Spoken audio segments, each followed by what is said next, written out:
Donc, on passe à l'exercice suivant. Bien. Alors, l'exercice nous dit les notes de mathématiques obtenues par un groupe d'étudiants lors d'un examen.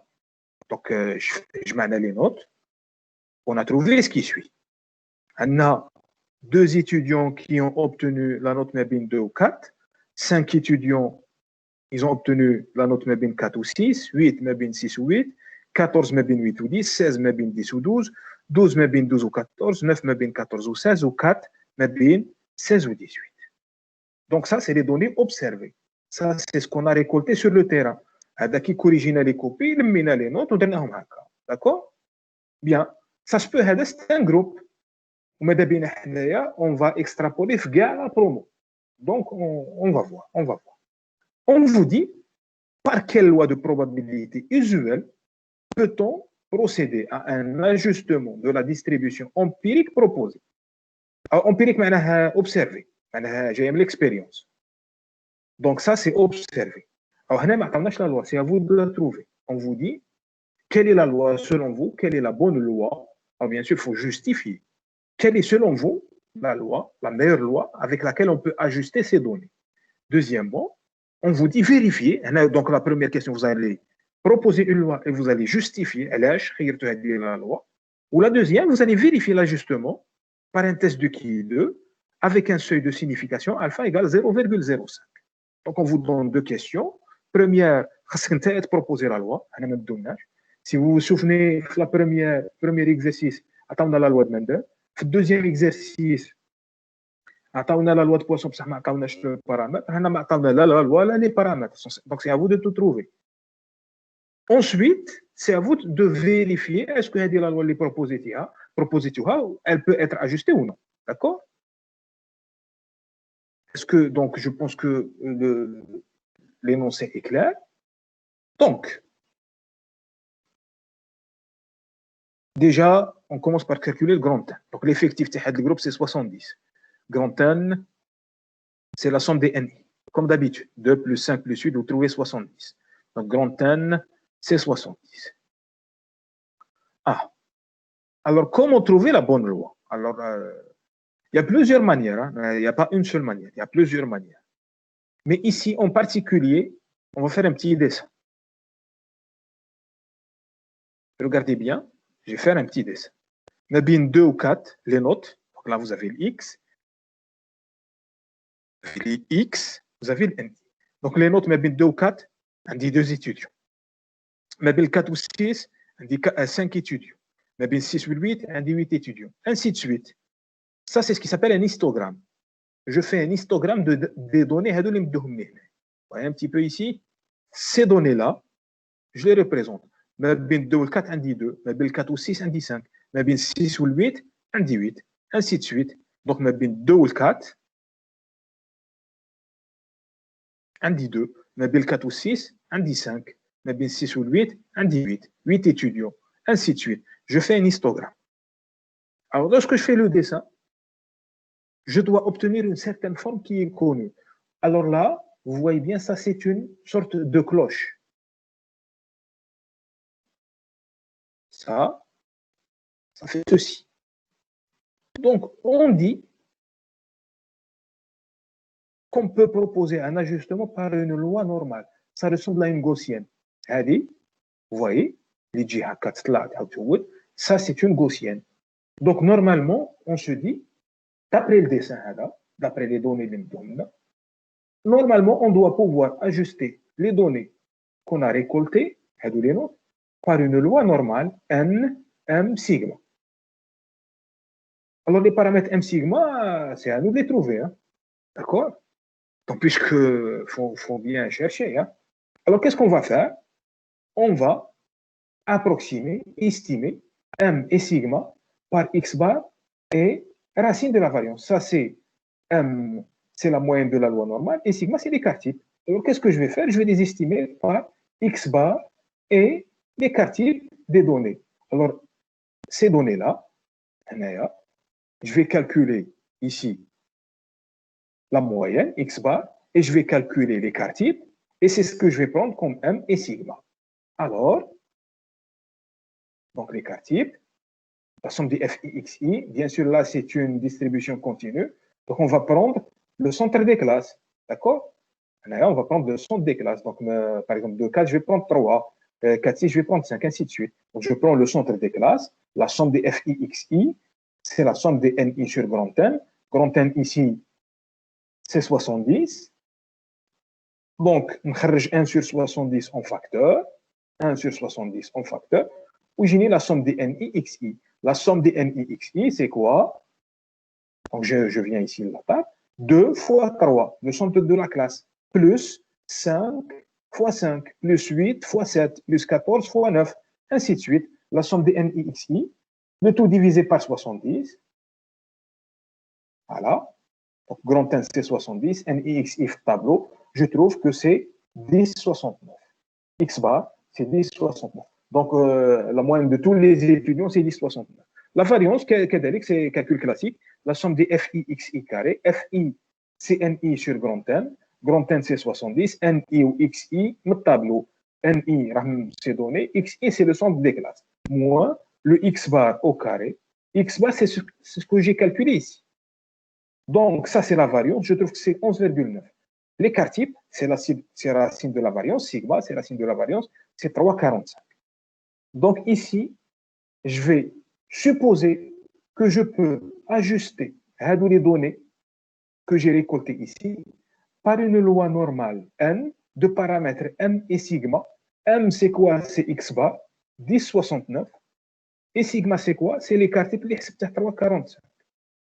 Alors, il faut retenir ça.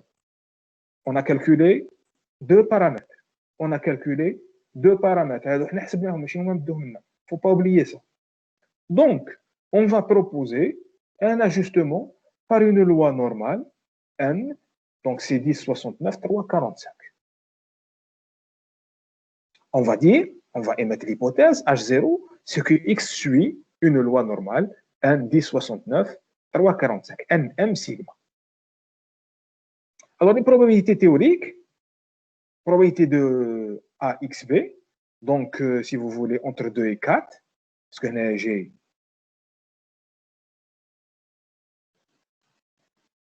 de 4, la probabilité que X soit entre 2 et 4, c'est grand F de 4 moins grand F de 2. Grand F de 4 moins grand F de 2, si vous voulez. Sauf que là, comment est-ce qu'on fait? On va centrer et réduire. La loi. Donc, X moins M divisé par sigma. Par exemple, j'explique. On dit باش نحسب la probabilité. باش نحسب la probabilité ما بين 2 et 4, X ما بين 2 et 4, X ما بين 2 et 4, qu'est-ce que je fais? Je fais X moins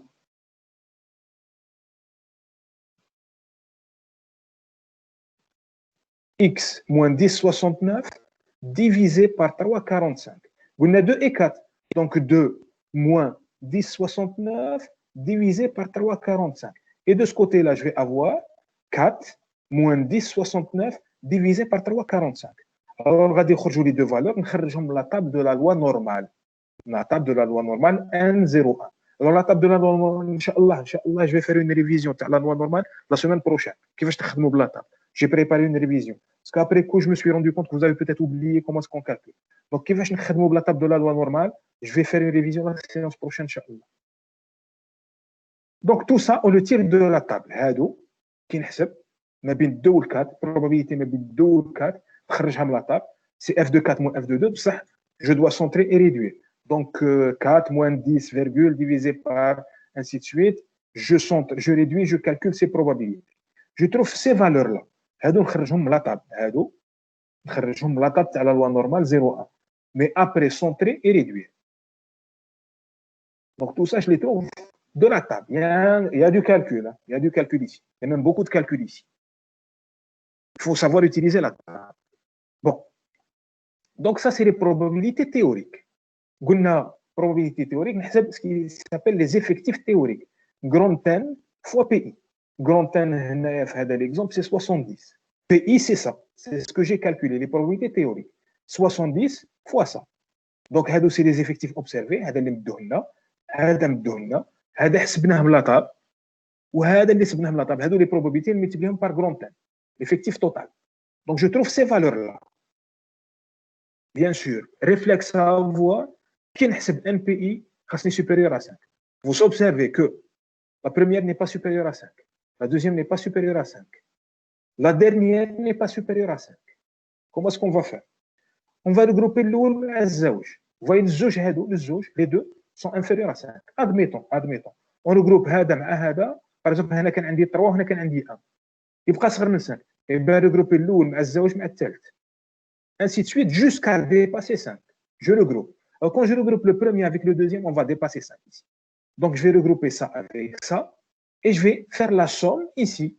Je somme ça avec ça, je somme ça avec ça. Au lieu de dire de 2 à 4, de 4 à 6, je vais dire de 2 à 6. J'observe le dernier كذلك مانيش dépasser 5. Qu'est-ce que je vais faire? غادي نزيده مع l'avant-dernier. Donc je vais regrouper le premier avec le deuxième, première classe avec deuxième classe, et la dernière classe avec l'avant-dernière classe.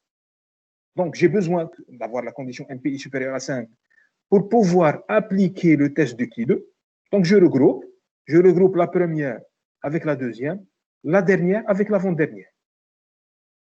Donc نعاود ندير un nouveau tableau. Vous observez باللي كان عندي هنايا من 2 ل 4 ومن 4 ل 6. Quand je regroupe, تولي من 2 ل 6. Et là, je fais la somme.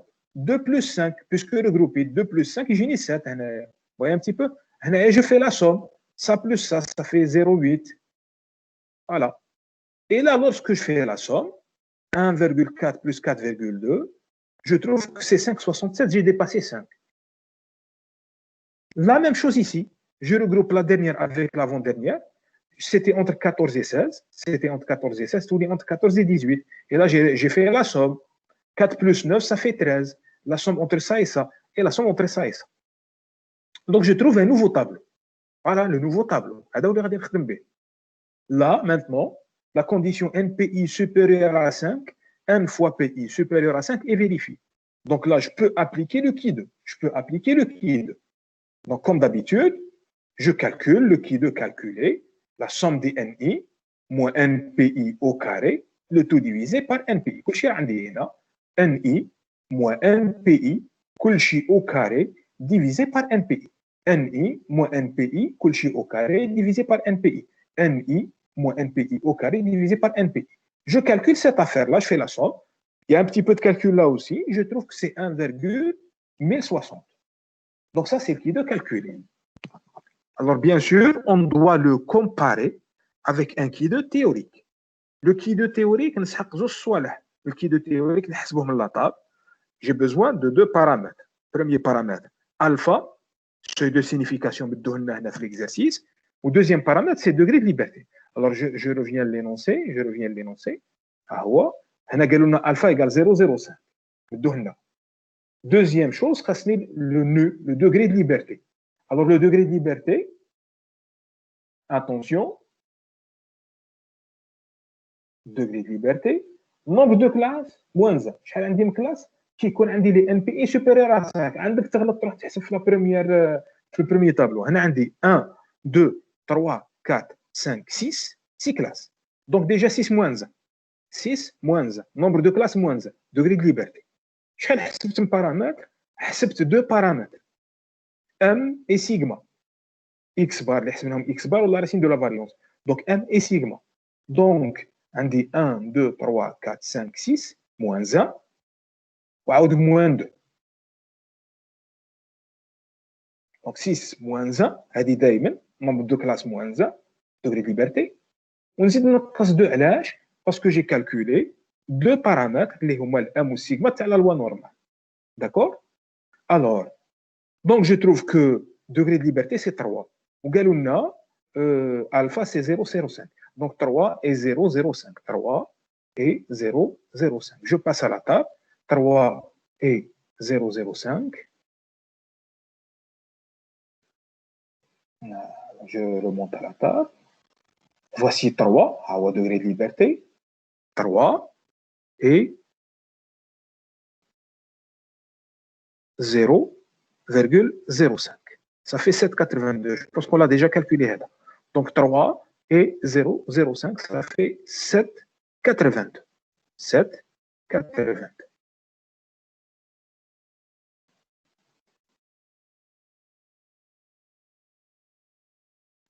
Voilà. Donc, qui de 3, 0,05, c'est 7,82. C'est ce que je disais. Donc, on l'a déjà calculé dans un exercice précédent. Je le compare avec le qui de théorique. On observe que le qui de théorique est plus grand. Pardon, le qui de calculé est plus petit que le qui de théorique. Le qui de calculé, le voici, c'est 1. Voici le qui de calculé. Il est inférieur, le qui de calculé, il est inférieur au qui de théorique. Donc là, on peut dire qu'on peut ajuster x par une loi normale. Donc x, on peut dire qu'elle suit la loi n 10, 69, 3, 45 avec un seuil de signification, avec une certaine précision, si vous voulez, avec une probabilité d'erreur 0,05.